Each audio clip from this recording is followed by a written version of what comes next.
Welcome to ইউরোবিডি blog and tips. বিসমিল্লাহির রহমানির রহিম। ইসলাম, ইমান, এহসান আল্লাহর রহমানুর রহিম রহমাতুল্লিল আলামিন। আজকে একটি গুরুত্বপূর্ণ নিউজ শেয়ার করতে যাচ্ছি। সেটি হচ্ছে যারা পর্তুগালে ইমিগ্রেন্ট হতে চান, ইমিগ্রেশনের রুলস এবং আপডেট জানতে চান তাদের জন্য।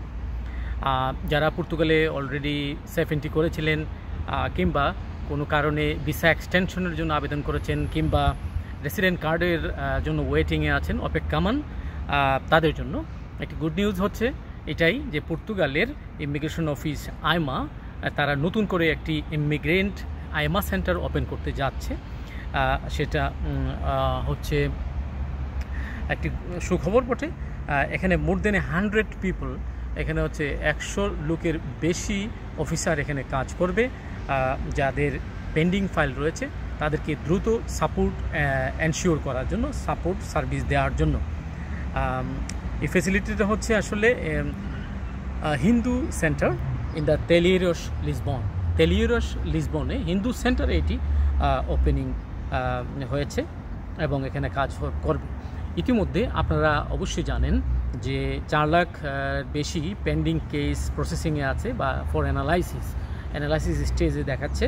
অনেকে কার্ড রিনিউ হচ্ছে না, দেরি হচ্ছে। অনেকে নতুন কার্ডের জন্য বায়োমেট্রিক দিয়েছেন কিন্তু 1 বছর ধরে অপেক্ষামান পাচ্ছেন না। অনেকে দেশে যেতে চান, অনেকে যেতে যাচ্ছেন না। অনেকে তার ফ্যামিলি আনতে পারতেছেন না গেট টুগেদার করার জন্য। এখানে নানান কিছু ইস্যু হচ্ছে একটি নতুন কার্ডের উপরে। ফার্স্ট টিআরসি কার্ড একটা ইস্যু, আরেকটা ইস্যু হচ্ছে কার্ড রিনিউ করা প্রসঙ্গে। এই সবগুলোই আসলে যারা পেন্ডিংয়ে যেগুলা ফাইল কেসেস রয়েছে, অ্যানালাইসিস রয়েছে, সেগুলো নিষ্পত্তি হবে ইনশাআল্লাহ, আমিও আশাবাদী। আর এই সার্ভিস সেন্টারটি অপারেশন করবে, অর্থাৎ কাজ করবে সকাল 8টা থেকে রাত 10টা পর্যন্ত। তারপরে আপনারা মনে রাখবেন সব দেশেরই একটা অফিস আওয়ার রয়েছে। অফিস আওয়ার কয়টা থেকে কয়টা সেটা জেনে যাবেন।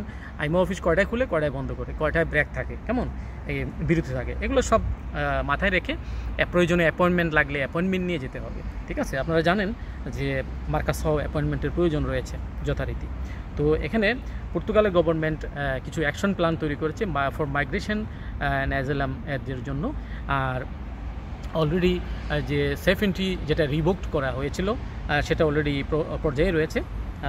আর এই হলো বিষয়। আর আমি আরেকটা জিনিস বলতে চাচ্ছি, আগে অ্যাপয়েন্টমেন্ট নিয়ে যেতে হতো, এখন অনেক সার্ভিস সরকার অ্যানাবল করেছে যেগুলো অ্যাপয়েন্টমেন্ট লাগে না। যেমন আমি আয়রনে গিয়েছি অনেকের বার্থ সার্টিফিকেট করার জন্য, যেমন ছোটো বাচ্চা জন্মগ্রহণ করলে এটা, বা কার্ডটাও সিধা দেওয়া, বা সিটিজেন কার্ডের জন্য, সেখানে কিন্তু কোনো অ্যাপয়েন্টমেন্ট লাগে নাই। আগে কিন্তু লাগতো, যেটা কোভিড-19-এর জন্য যেটা প্রযোজ্য ছিল। এখন মূল কথা হচ্ছে এটাই। আপনারা আশা করি আর কিছুদিন ধৈর্য ধারণ করলে আপনারা অবশ্যই আপনাদের ফার্স্ট টিআরসি কার্ডের জন্য যারা অপেক্ষামান তারা পাবেন, এবং কার্ড রিনিউয়ের জন্য যারা ইতিমধ্যে আবেদন করেছেন তারাও কার্ড পাবেন, আমি আশাবাদী। তো আজকে এই নিউজটি যারা প্রথম থেকে শেষ পর্যন্ত শুনলেন বা দেখলেন তাদের জন্য শুভকামনা রইল আমার পক্ষ থেকে, চ্যানেলের পক্ষ থেকে। আর এই নিউজটি ভালো লাগলে আপনারা শেয়ার করবেন বন্ধুদের মাঝে লিঙ্কটি। আর এই চ্যানেলের সাথে থাকবেন।